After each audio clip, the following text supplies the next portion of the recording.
మత్తయి సువార్త 12వ అధ్యాయము 9వ వచనాన్ని మనం చదువుదాం. యేసు క్రీస్తు ప్రభుల వారు ఒక సమాజ మందిరానికి వెళ్ళాడంట. సమాజ మందిరం అంటే హిబ్రూ భాషలో చెనగోగు అంటారు. ఏమంటారు? చెనగోగు. ఇక్కడ ఒక వ్యక్తి ఉన్నాడంట. ఇతనికి ఊచ చెయ్యి.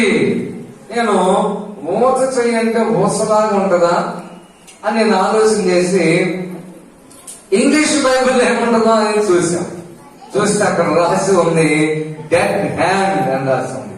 ఏం రాసింది చెప్పండి? అంటే జీవము లేని చనిపోయిన చెయ్యి. ఈ రోజుల్లో చాలా మంది చేతులు జీవము లేని చచ్చిన చేతుల్లా ఉంటున్నాయి. ఆ చేతులు దేవునికి ఉపయోగకరంగా ఉండడం లేదు. ఆ చేతులు దేవుని రాజ్యాన్ని కట్టడానికి ఉపయోగం లేదు. ఆ చేతులు ఒకరోజు ఒక సహోదరి ప్రార్థనకు వచ్చింది. ప్రార్థనకు వస్తే పాస్టర్ గారు చూసి అన్నాడు, ఏమమ్మా ఏంటి చాలా దిగులుగా ఉన్నామంటే, అన్నయ్య నాకు పెళ్ళైపోయింది అన్నయ్య, పిల్లలు పుట్టారు కానీ ఉద్యోగం రాలేదు, చదవడం అయితే బాగా నేను చదివానని ఆమె చెప్పడం జరిగింది. ఆ సంఘ పాస్టర్ గారు అన్నాడు, అమ్మా నువ్వేం చదివావు? నేను బిఏ చదివి బిఈడి పూర్తి చేశానండి అన్నది. సరే ఓకే, ప్రార్థన చేద్దాం, దేవుడు నీకు ఉద్యోగం ఇస్తాడు. అయితే దేవుని కృప నీ మీదకి రావాలంటే, ఉద్యోగం నీకు దొరకాలంటే నువ్వు చేయాల్సిన పని ఒకటి ఉంది అన్నాడు పాస్టర్ గారు. హల్లెలూయా. అప్పుడు అమ్మంది ఆశ కలిగింది. ఉద్యోగం వస్తుందేమో కాబోలు, నాకు నా తలరాత మారిపోయిందేమో, ఆర్థికంగా నేను నా భర్తకు హెల్ప్ అయిపోతానేమో అని చెప్పి ఆలోచన చేసి, అన్నయ్య మీరు ఏది చెప్పినా నేను చేస్తాను, నాకు ఉద్యోగం వస్తే చాలు అంది. హల్లెలూయా. అర్థమైన స్తోత్రం చెప్పండి గట్టిగా. బాగా గమనించండి.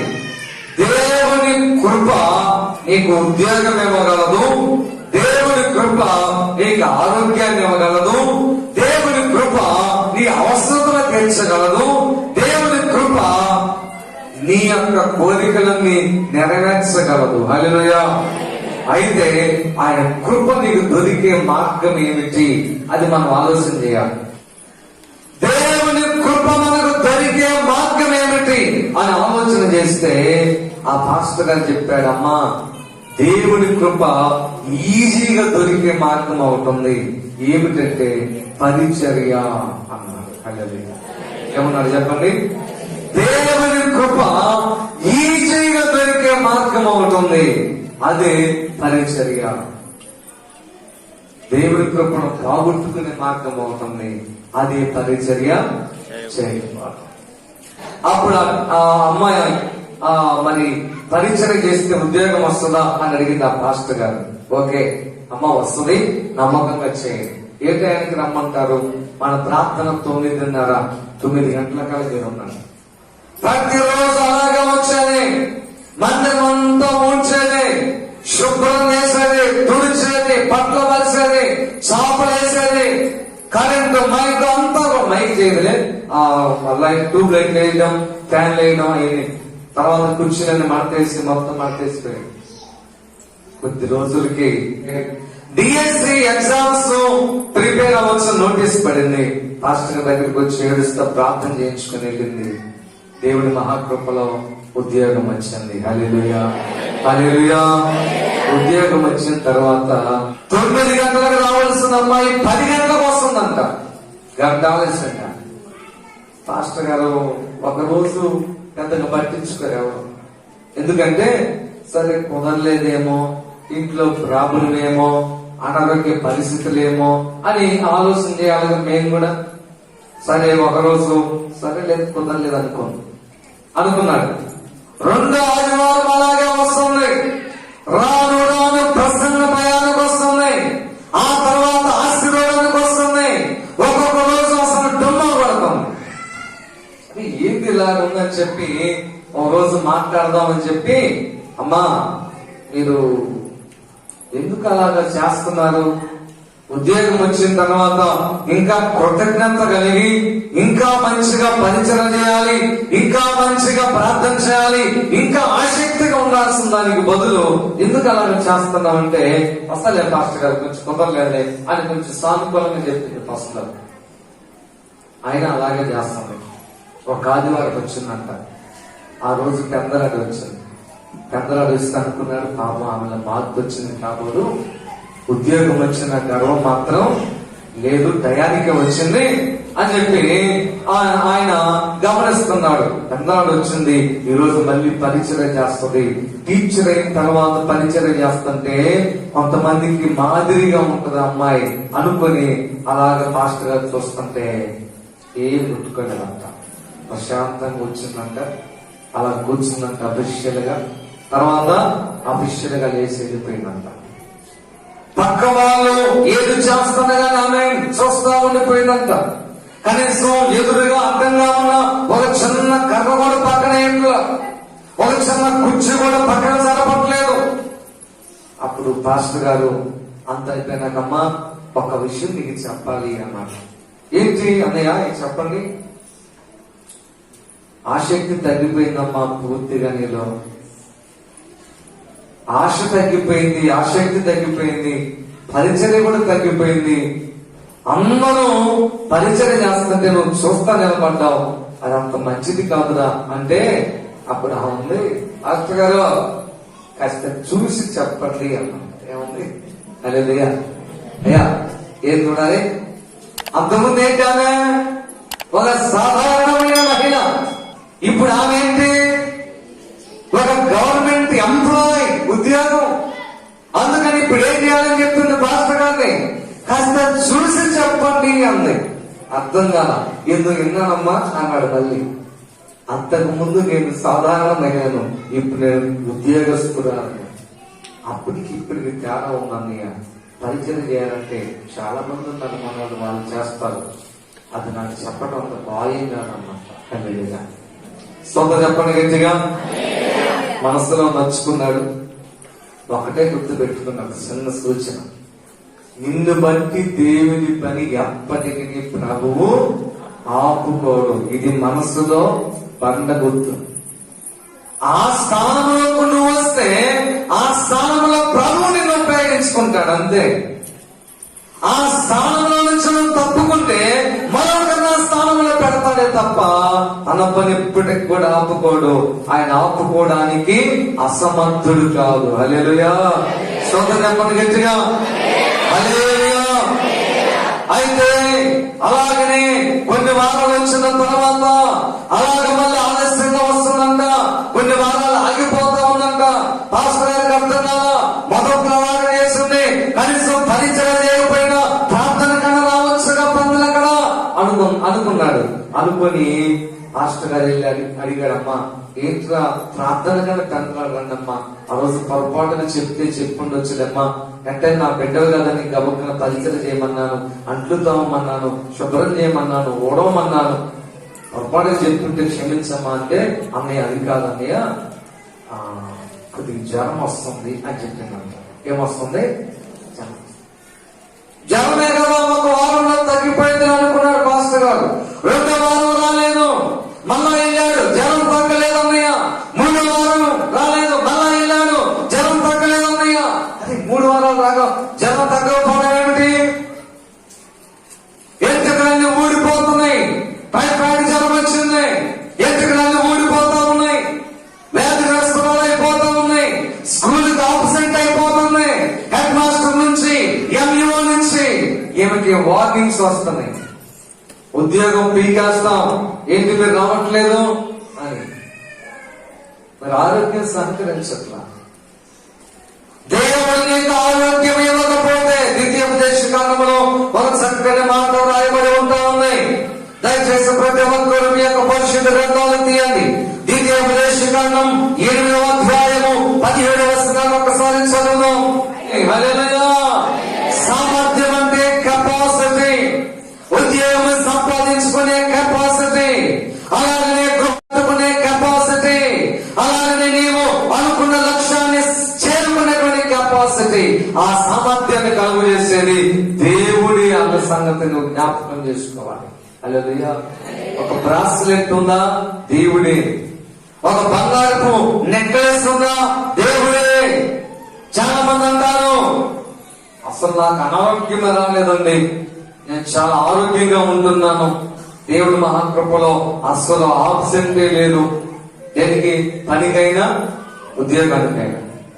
దానికి కారణం ఎవరు? తీయ. దానికి కారణం ఎవరు? తేయాక. దానికి కారణం ఎవరు? నీ ఆరోగ్యమా? నీకు ఆ సామర్థ్యం ఇచ్చింది యెహోవాయే. హల్లెలూయా. ఒక్క జ్వరం వస్తే చాలండి, ఆమె కొన్ని వారాలు రాలేకపోయాయి. కనుక ఇక్కడ ఈ మోసం చెయ్యి, డెడ్ హ్యాండ్ అంటే చచ్చిపోయిన సజీవము కాని జీవము లేని చెయ్యని. ఆ సహోదరి పరిచర్య చేసినప్పుడు ఉద్యోగం వచ్చింది, అది జీవము కలిగిన చెయ్యి. పరిచర్య లేనప్పుడు వ్యాధిగ్రస్తురాలైపోయింది. కారణం ఏంటంటే అది జీవము లేని చెయ్యి కాబట్టి, నిర్జీవమైన చెయ్యిగా ఉంది కాబట్టి, పరిచర్య లేని చెయ్యిగా ఉంది కాబట్టి ప్రభు కృప ఆమె మీద నుంచి తొలగిపోయింది. హల్లెలూయా. నీ చెయ్యి దేవుని కొరకు ఉపయోగపడే చెయ్యిగా ఉండాలి. కనుక ప్రియమైన దేవుని సంగమా, దేవుని బిడ్డ, ఈ మధ్యాహ్న కాల సమయంలో నీ చెయ్యి ఎలాంటిదో నీవు ఈ మధ్యాహ్న కాలం తెలుసుకోవలసిన వ్యక్తిగా ఉన్నావు. రెండవ చెయ్యిని చూపిస్తాను. యోబు గ్రంథం 30వ అధ్యాయం 24వ వచనాన్ని మనం చదువుకుందాం. యోబు గ్రంథం 30 అధ్యాయము 24వ వచనం. 30 అధ్యాయం 24 చదువునాను. ఒకడు పడిపోవునెడల తన చెయ్యి చాపడా? అమ్మా, ఆపదలో ఉన్నవాడు ఏ చెయ్యంట? హెల్ప్ కోసం బ్రతిమలాడే చెయ్యి. ఏ చెయ్యి చెప్పండి? హెల్ప్ కోసం. ఏమ భక్తుడు అంటాడు, ఒకడు పడిపోవునెడల వాడు తన చెయ్యి చాపడా. బురదలో పడ్డావు అనుకో, చెయ్యి చాపకుండా అలాగే ఉంటావా? ప్రిస్టేజ్తో వాడికి ఎందుకు నా చెయ్యి ఇచ్చేది? హెల్ప్ అడగటంలో నేను హెల్ప్ అడుగుతానా? నేను చేయలేనా? పడిపోయినప్పుడు నీ చెయ్యి చాపవలసిన అవసరంలో ఉన్నాయి. యేసు ప్రభువారు ఆయన శిష్యులు అందరూ కలిసి సముద్రంలో ప్రయాణం చేస్తున్నారు. ప్రయాణం చేస్తుంటే ప్రభువారు అన్నాడు పేతురుతో, ఎలా పేతురు, నాలాగే నువ్వు నడవాలనుకుంటే నేల మీద నడవచ్చు, నీకు అవకాశం ఇస్తున్నాను అన్నాడు. సరే, పేతురు ఏం చేశాడంటే పడవలో నుంచి కాలు చిన్నగా సముద్రంలో పెట్టాడు. ఆ సముద్రం మునిగిపోకుండా స్థిరంగా పేతురు కాళ్ళలో ఆపింది. పేతురు సంతోషపడ్డాడు, ఆనందంతో ఉప్పొంగిపోతున్నాడు. చూసావా, నేను కూడా యేసు ప్రభులాగే నడుస్తున్నాను. హల్లెలూయా. అయితే చుట్టుప్రక్కల వస్తున్న సముద్రపు అలలను బట్టి, సముద్రంలో ఎదురైన ఆ యొక్క తుఫానును బట్టి పేతురు భయపడి మునిగిపోతూ ఉన్నాడు. మునిగిపోతున్న తరుణంలో ఇప్పుడు దాకా నడిచాను, ఇప్పుడు దాకా బాగానే ఉన్నాను, ఇప్పుడు ప్రభువుని చెయ్యెత్తితే అవమానంగా ఉంటుందంటే అనుకుంటే పేతురు ఇప్పుడు ఏమైపోయేవాడు? చచ్చేవాడు అంతే. నీ చేయి దేవుని సహాయము కొరకు అభ్యర్థించవలసిన అవసరం ఉన్నది. నీ చెయ్యి శిలువ వైపు ఎత్తవలసిన అవసరం ఉన్నది. నీ ఆత్మరక్షణ కొరకై పేతురు గాలి పెట్టాడు, ప్రభువా నేను మునిగిపోతున్నానని అంటే ప్రభువు వచ్చి ఆత్మవిశ్వాసి ఎందుకు వచ్చింది అలాంటి ఆలోచన, ఇప్పుడు దాకా బాగానే నడిచావు అని చెప్పి ఆ ఎత్తుని చేయబట్టుకున్న పైకి ప్రభువు లేపాడు. హల్లెలూయా. ఎవరైతే మధ్యాహ్న కాల సమయంలో హెల్ప్ కొరకు శ్రేష్ఠ ప్రభాని శిలువ వైపు వారి చేతులు చాపుతారో వారికి రక్షణ దొరుకుతుంది. ఎవరైతే మధ్యాహ్న కాలం హెల్ప్ కోసం దేవుని యొక్క ఆయన వైపు తిరిగి ఆయన వైపు చేతులు ఎత్తినట్లయితే నీకు సహాయం దొరుకుతుంది. కొంతమందికి ప్రెస్టేజ్ అన్నమాట. ఏజ్ ప్రెస్టేజ్ అంటే ఈగో ఫీలింగ్. దేవుడిని అడిగితే ఏమని అనుకుంటాడేమో, దేవుని మందిరంలో ప్రార్థన చేస్తే చుట్టుపక్కల వాళ్ళు ఏమైనా అనుకుంటారేమో, అరే ఏమికి ఇలాంటి జబ్బు ఉందా, ఏమికి ఇలాంటి అవసరం ఉందా, ఏమి కుటుంబం పరిస్థితి ఇదా అని చెప్పి ఏమన్నా తక్కువగా భావిస్తారేమోనని చెప్పి ఈగో ఫీలింగ్. ఏమని నువ్వు ఎవరి దగ్గర నీ యొక్క ఫీలింగ్స్ బయటపడ్డా సిలువ దగ్గర నీ ఫీలింగ్స్ బయటకు రాకూడదు. సిలువ దగ్గర ఉన్న పోతున్న దేవుని సన్నిధికి రావాలి. ఒకడు పడిపోవనలా తన చెయ్యి చాపడా, నువ్వు చెయ్యద్దా దేవుని వైపు. ఎప్పుడు ప్రజల వైపు ఎత్తడమే సరిపోయింది, ప్రజల వైపు చూపించడమే సరిపోయింది. సాధించడానికి, ద్వేషించడానికి, కక్షలు సాధించడానికి, అభ్యర్థించడానికి ఎవరు చేతులొద్దు. ఒకడు పడిపోవునెడలా వాడు చెయ్యి చాపడా. హల్లెలూయా. స్తోత్రం చెప్పండి గట్టిగా. మూడవ హ్యాండ్ నేను మీకు తెలియజేస్తాను. మొదటి హ్యాండ్ ఎలాంటిదంట? ఉపవాసం చెయ్యి. రెండోది సహాయము కొరకు చాపిన చెయ్యి. మూడోది కీర్తన గ్రంథము 141 అధ్యాయము 2వ వచనాన్ని చదువుదాం. కీర్తన గ్రంథము 141 అధ్యాయము Psalms 141:1. నా ప్రార్థన ధూపము వలెను, నేను చేతులెత్తుట సాయంకాల నైవేద్యము వలెను. హల్లెలూయా. స్తోత్రం చెప్పండి గట్టిగా. ఇంకా స్తోత్రం చెప్పాలి గట్టిగా. ఇక్కడ నైవేద్యము పెట్టిన చేతులంట. పెట్టారు ఎప్పుడన్నా నైవేద్యం పెట్ట అలవాటు ఉందా మీకు? హిందూ బ్యాక్గ్రౌండ్ నుంచి వచ్చిన వాళ్ళకి తెలుసు. ముందు నైవేద్యం పెడతారు. వాళ్ళు అనుకున్న ఆ దేవత దేవుడు అనుకున్న నమ్మిన వాళ్ళకి. మన దేవుడికి కూడా నైవేద్యం ఉంది. ఏమిటి మన దేవుడికి నైవేద్యం చెప్పండి? చెప్పాలా? చేతులెత్తుట.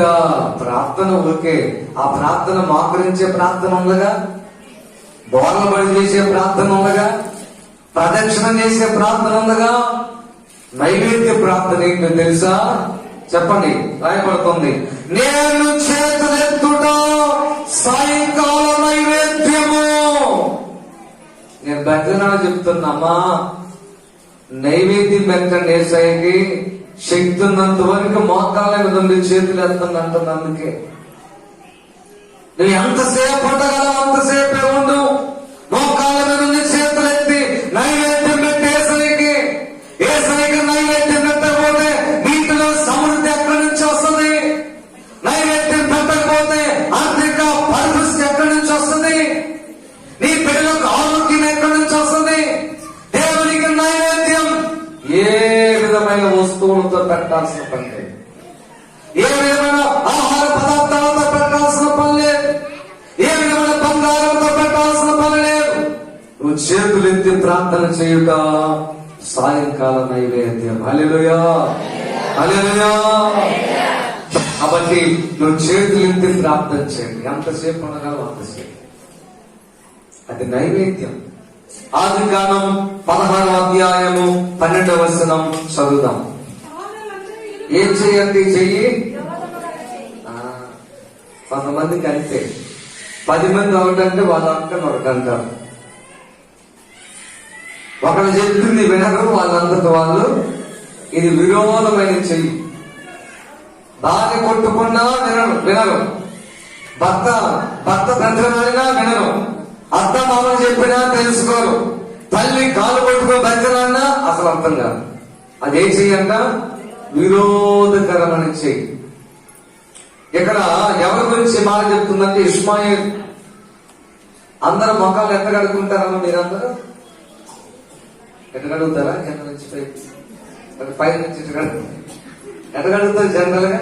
నీళ్లు పోసుకొని చెప్పండి అంటే అసలు మొఖాలు కడుక్కోకుండా తలకాయ చేసిపోయి తొట్లే పెట్టుకుని చెప్పండి. బోలీ కార్యక్రమం అడుగుతున్నారు కదా. జనరల్ గా కుడి నుంచి ఎడమ కడుగుతారు. ఎడమ చేయి వాటంగాలలో అయితే ఎడమ నుంచి కుడికి కడుగుతారు. ఒకళ్ళు ఏ వాటంగాలు చేయైనా వాళ్ళు కడిగేది మాత్రం వ్యతిరేకంగా ఉంటుంది. ఎవరాళ్ళు? ఇష్మాయేలు సంతానం.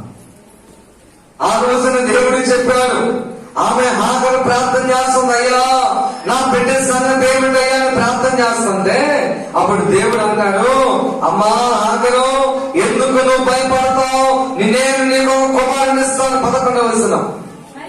మరియు యెహోవా దూత, ఇదిగో నీ మొరను నేను విన్నాను, నీవు గర్భవతి అయి ఉన్నావు, నీవు కుమారుని కానీ అతనికి ఇష్మాయేలు అని పేరు పెడతావు. మంచిదే, కానీ అతని స్వభావమే అడవిగాడిద స్వభావం. అతని చెయ్యి అందరి చేతులకు, అందరి చేతులు అతని చేతికి పూర్తిగా వ్యతిరేకం. ఈ స్తంభం ఎక్కడుంటే బాగుంటుందని 100 మంది అంటే ఆ వ్యతిరేకమైన మనిషి అక్కడ ఇక్కడ కాదు మధ్యలో ఉంటే ఎప్పుడు కూడా సానుకూలంగా ఉండరు. ఒక సంస్థలో పనిచేస్తే సంస్థకు అనుకూలంగా ఉండరు. ఒక సంఘంలో ఉంటే ఆ సంఘంలో అనుకూలంగా ఉండరు. ఒక యజమాని కింద పనికెళ్తే ఆ యజమానికి అనుకూలంగా ఉండదు. ఎక్కడ పోయినా ఆ స్వభావమే అడవిగాడిద స్వభావం కాబట్టి అంత వ్యతిరేకంగానే ఆలోచన చేస్తుంటాం. బల్బు తేవాలి, ఏందంటే ఏడు పెట్టకపోతే లైట్ చేసుకుని చదవలేదన్నా అంటారు. అంటే అలా జరగలేదులే, ఉదాహరణ మీకు అర్థం లేదని చెప్తున్నాను. అంటే ఆ స్వభావం అలాంటిది. కానీ ప్రియమైన దేవుడు పెట్టారా, ఇదిగో ఈ చెయ్యి మాత్రం విచిత్రమైన చెయ్యి. ఏం చేయాలంటే ఇది వినోదకరమైన చెయ్యి. నేను చెప్తాను ఒకే ఒక మాట, చాలా ప్రమాదకరమైన చెయ్యి. ఎప్పుడు వ్యతిరేకంగా మాట్లాడబాక, నీ చెయ్యి కరెక్ట్ గా. 5వ చెయ్యి చెప్తున్నాను, ఆదికాండం అక్కడే 19వ అధ్యాయము 10వ వచనం. ఒక రోజంట లోతును చూడటానికి దేవుడు వెళ్ళాడంట. దేవుడు వెళ్తే దేవుడు ఇప్పుడు అక్కడ గమనించాం, యూదులకు తల వెంట్రుకలు కత్తిరించరు, మగోళ్ళైనా ఆడోళ్ళైనా. మొక్కుబడి ఉంటేనే, జనరల్ గా తీసేయకూడదు, గడ్డం కూడా తీసేయకూడదు. అట్లాగే దేవునికి గడ్డం ఉంటుందా లేదనేది ఖచ్చితంగా మనం చెప్పలేం. కానీ వాస్తవానికి చెప్పాలంటే స్త్రీ అందం కంటే అందం మాత్రం దేవునికి ఉంటుంది. బహు రూపస్సు బహు అందం కలిగిన వాడు, దేవునికి మించిన అందం లేదని చెప్పి పరమగీతాల గ్రంథంలో దేవుని కూడా వర్ణించాడు. అయితే ఆ దేవుడు సొదొమ వచ్చాడు. సొదొమ వచ్చి లోతును దర్శించినప్పుడు లోతు అన్నాడయ్యా, ఎంతో దూరము మా దగ్గరకు వచ్చారు, దయచేసి మా ఇంటికి వచ్చి ఒక ముద్ద భోజనం చేసి వెళ్ళండి. సరే, ఎంతగా బెత్తలాడుతున్నాం కాబట్టి వస్తాం పదా అన్నాడు. దేవుడితో పాటు ఇంకొక ఎక్కడైతే దేవుని దూతలను రాయబడి ఉంది, కొన్నిసార్లు దేవుని దూతలైన దేవుడైన ఒకటంటే ఈక్వల్ అని కాదు. దేవుడి దూతలు వస్తే దేవుడు వచ్చినట్టే, దేవుడు వస్తే దేవుని దూతలు వచ్చినట్టే. అది తెలుసుకోవాలి. స్తోత్రం చెప్పండి గట్టిగా. హల్లెలూయా. ముగింపులోకి వస్తున్నాను, ఇది చివరి చెయ్యి. అయితే అక్కడ ఉన్నటువంటి ప్రజలందరంట లోతు దగ్గరికి వచ్చారంట. చిన్నపిల్లలు మొదలుకొని పెద్దలు లేక, ఎవరో మీ ఇంటికి అందమైనటువంటి మనుషులు వచ్చారు, చూసాం మేము. వాళ్ళ అందాన్ని చూసి మేము తట్టుకోలేకపోతున్నాం. వాళ్ళతో మేము పాపము చేయనట్లుగా మీ ఇంటిలో నుంచి వాళ్ళని బయటికి తీ అన్నాడు. అప్పుడు లోతు అన్నాడు, అన్నలారా, ఓ అన్నలారా, దయచేసి గమనించండి, వాళ్ళ మనుషులు కాదు, దేవుని దూతలు. నా ఇంటికి వచ్చిన బంధువులను మీరు ఆ రీతిగా చేస్తే అది తప్పు కదా అన్నాడు. వాళ్ళందరూ అన్నారు, ఈడెవర్రా, ఎక్కడి నుంచి వచ్చి మాకు నీతి చెప్పడానికి వచ్చాడు, అసలు నీది ఈ ఊరేనంటారా? మా ఊరి సంప్రదాయం అంతే, మా ఇష్టానుసారంగా మేము జీవిస్తాం, కాబట్టి వాళ్ళు తీసుకొస్తావా లేదా? అప్పుడు దేవుడు ఏం చేశాడంటే, దేవుని దూతలు ఇంటి లోపలికి వెళ్ళి ఏం జరిగిందో చదవండి. చదవండి, ఏదో వస్తున్నారు అది కొంచెం పైన ముందు కూడా చదువుతాను. ఏం జరిగిందో 6 నుంచి. లోతు వెలుపల ద్వారమునందున్న వారి దగ్గరికి వెళ్ళి తన వెనుక తలుపు వేసి, అన్నారా, ఇంత పాతకము కట్టుకొనకుడి, ఇదిగో పురుషుని కూడా 2 కుమార్తెలను